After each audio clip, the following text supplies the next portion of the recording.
So recently I've been diving into the world of cricket on this channel. I've reacted to some of the greatest players like Shane Warne, and I've learned a little bit about spin bowling. And I massively respect the technique that's on display from the bowlers and from the batsmen. But people directed me to this video saying I should watch this video called Cricket Explained for Baseball Fans. I know a little bit of the rules. I did watch a brief explanation of T20 cricket, but they told me to watch this video, and I'll see what I can remember and see what I can learn from this video. Let's get into it. Cricket Explained if you already know baseball.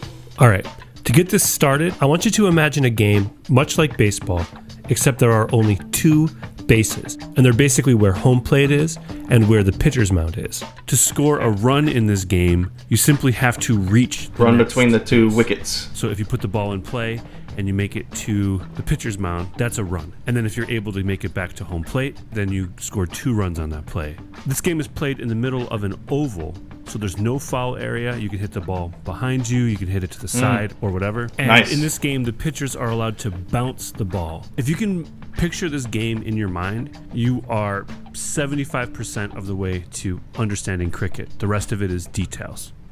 Before we get started, Okay. I just want to say that I'm going to be explaining this like I would to a friend of mine who knows baseball and wants to know about cricket. I'm probably going to be switching between baseball and cricket terminology a little bit more freely than maybe somebody who's a hardcore cricket fan might be comfortable with. Feel free to correct me in the comments, but what might be more fun is if you made a companion video that explains baseball in reverse. All right, let's get started. That's fun. Basic gameplay. So cricket is a game played between two teams of 11 players. When a team is fielding, all 11 of its players are on the field at the same time. Okay. 9 players are out in the field at the various positions, and then there's one bowler, who is basically the pitcher and one wicketkeeper, who is basically the catcher. And then the team that is batting has 2 players at bat at any given time. These batters stand at opposite ends of the pitch, which is a narrow rectangle that's in the middle of the oval that is the cricket field. Oh, okay, so that's interesting. I would have expected that the entire field is what's called the pitch, but specifically this little rectangle where the bowling and the batting is taking place, this is where the pitch is. That's fascinating to me. Coming from a football fan, I'm just used to the pitch being the entirety of the field, but all right, so you got a cricket field, which is an oval, and then a rectangular pitch, and that's where the action takes place between the wickets. Ends of the pitch are 2 wickets, which are these little structures that have 3 stumps and 2 bails. The stumps are the 3 pieces of wood that are in the ground, and the bails are these 2 little pieces of wood that rest on top of the stumps. A play begins when the bowler, which is basically the pitcher, bowls the ball to the batter. The bowler is ultimately trying to break the wicket, which would get the batter out, and more on that later. The batter is trying to protect the wicket and put the ball in play. If the ball is put in play and the batter and the teammate are able to switch places, so basically assume the other one's position, the team has scored a run. And if they can do that again, then they score 2, and if they do that again, they score 3, etc. There are no strikes in cricket. The batter can just choose not to swing if they don't want to. And there's no penalty for hitting a batter with a legal... Okay, so that's interesting. I totally assumed that there was strikes. So this is actually significantly different from T20 cricket, because I remember in T20 there was a specific rule and I think there were outs technically, or wickets. So this is a very helpful video because I was understanding a different form of cricket. Okay. Thrown ball. Batters are expected to protect the wicket and not let themselves get hit. In fact, as we'll see in a little bit, there are actually situations where a batter can be called out if they allow themselves to be hit with the ball. There is the equivalent of a ball in cricket. It's called a wide. And if the umpire has determined that the bowler has bowled the ball wide, 1 run is awarded to the batting team. There's also something in cricket called a no ball, which is when the umpire has determined that the ball has been delivered illegally. And there's a couple dozen different reasons why an umpire I know this might one. call a no ball. If the umpire calls a no ball, just like a wide, 1 run is awarded to the batting team. His foot goes over the line. Batters stay on the field until they are out. So they continue to bat and score runs until they are put out. This means that, just like in baseball, a batter can be out with one single swing of the bat, or they can stay at bat, I guess forever. But it's common for a batter to score between like 20 and 50 runs in an at-bat, and it's not unheard of for a batter to hit 100. This is called a century, and it's very fun. The boundary. Along the perimeter of the cricket field is the boundary. This can be a rope or a little cushion type thing, or it could be a short fence or a wall. When a ball is put in play and it reaches or goes past the boundary, that is called a boundary. A ball that rolls and hits or passes the boundary or bounces over the boundary like a ground rule double is worth 4 runs for the batting team. A ball that is hit over the boundary, so basically like a home run, is worth 6 runs for the batting team. Nice. Bouts. There are several ways that a batter or runner can get put out in cricket, and they boil down to 2 basic categories. A batter can be caught out, which is just like baseball. They hit a ball in the air and a fielder catches it. Or they can be out if the fielding team knocks the bails off the stumps of the wicket when you are in a position where that can put you out. There's a few different ways this can happen. Okay. You could be run out. This is where you are trying to score a run, but they knock the ball into the wicket before you reach the crease that defines the place where you are safe. By the way, the bat is part of your body when determining whether or not you are safe. This is way more interesting than I expected. I'm not going to lie to you. It is way more interesting than I expected. There's a lot more. This is a lot different than baseball in many ways. So throwing, you got to throw the ball at the wicket. That's actually the whole point of the fielding team is to destroy the wicket. And it's the point of the batting team to protect the wicket and score runs. That's awesome. You can be bowled out, and these are very exciting. This is where the bowler sends the ball to you, and the ball bounces past you and knocks the bails off the stumps. A batter can also be put out by the wicketkeeper if the batter moves past this line here called the popping crease, and the wicketkeeper gains possession of the ball and knocks the bails off the stumps. This is called being stumped out. A batter can also be called out if they allow the ball to hit them, and the umpire determines that the ball would have knocked the bails off the stumps if the batter had not interfered with their body. This is called a leg before wicket. So those are the most common ways that you will see a batter or runner get put out by the fielding team. There are several other much less... I won't lie, this feels like I'm drinking from a fire hydrant in this video, so I will probably end up having to return to this video multiple times to kind of remember some of these rules. This is like taking a lot of information in. Common ways for a batter to get out, and we will not be getting into them here. One major difference between baseball and cricket is in cricket, if the fielding team thinks that they have gotten a batter or runner out, they first have to appeal to the umpire, who will confirm whether or not the batter or runner is out. So if a batter or runner would be out, but no one on the fielding team notices it, then play just continues, and the umpire will not just call them out. When a player is put out, the bowling and fielding team is said to have taken the wicket, and the batting and running team is said to have lost the wicket. Overs. Each series of 6 pitches or deliveries, which are called balls, is called an over. Each over has only... Okay. This is the thing that was explained to me in the T20 breakdown. And so maybe this is what I thought was the equivalent of strikes. Maybe I had that wrong the entire time. I'm not sure. But I remember him talking about overs. It's a series of 6 pitches. And if... I'll let him explain it. But I feel like there are some differences between the T20 version and this version. One bowler And each bowler only bowls 1 over at a time.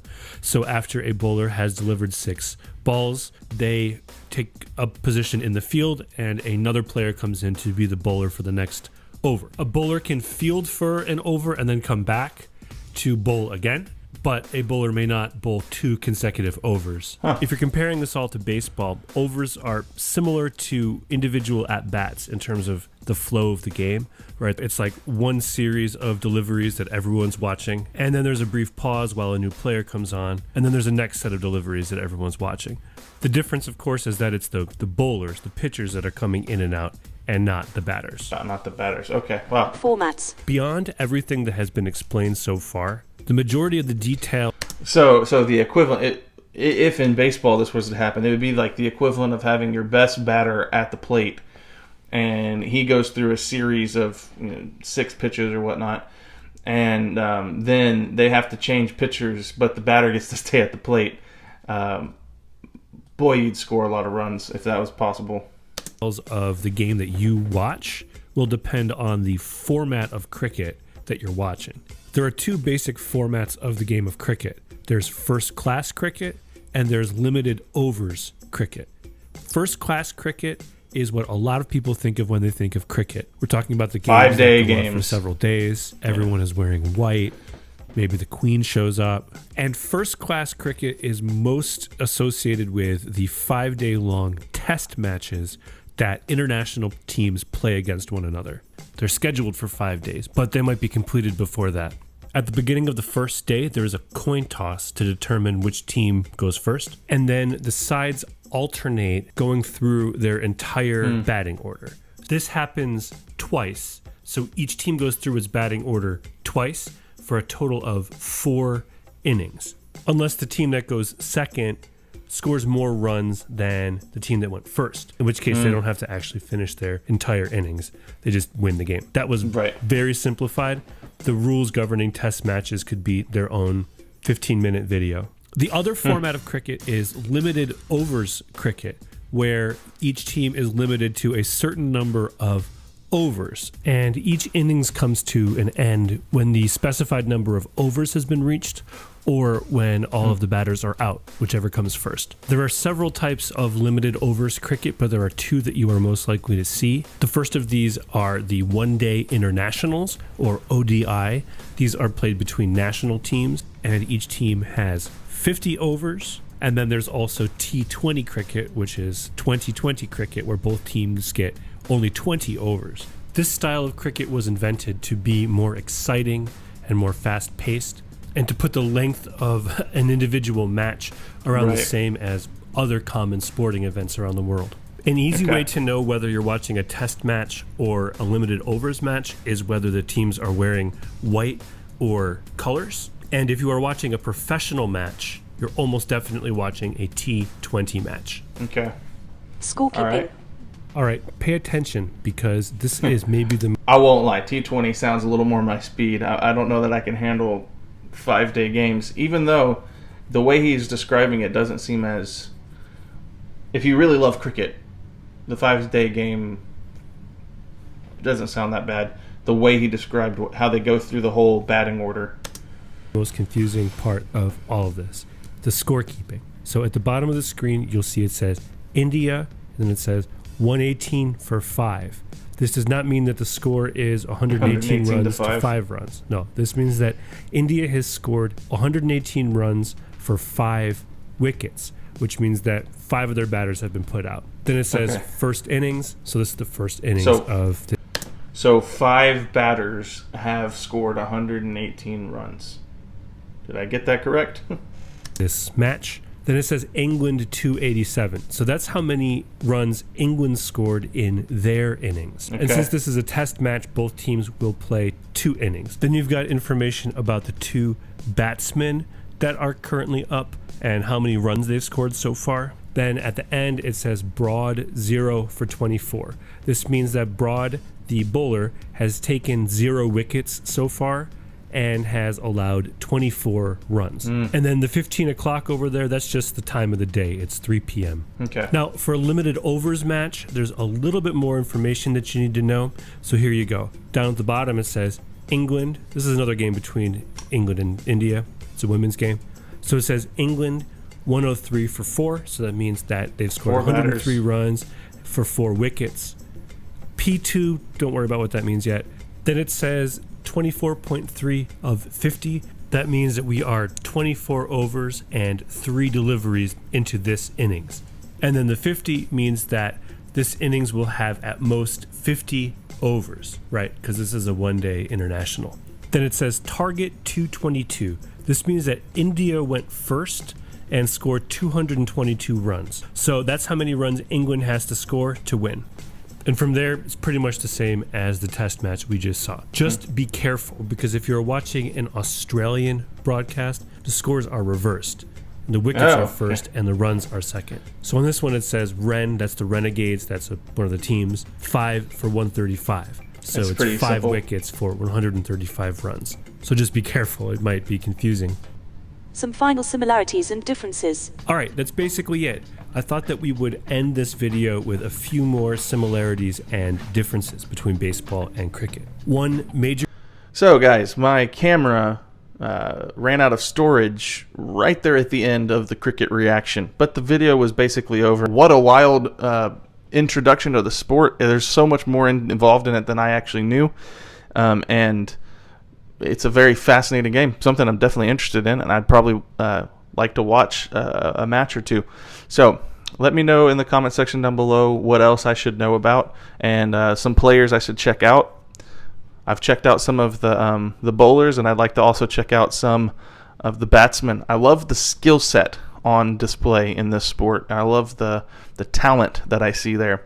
With that being said, I hope you enjoyed this video. If you did, smash like on this video for me. Subscribe to the channel. I've got more of this content coming. If you like football, or as us Americans call it, soccer, that's pretty much all the content I do on this channel. But I sprinkle in a little cricket and a little rugby here and there. So if you'd like that kind of content, go ahead and subscribe to the channel, smash the like button, and I'll see you in the next video.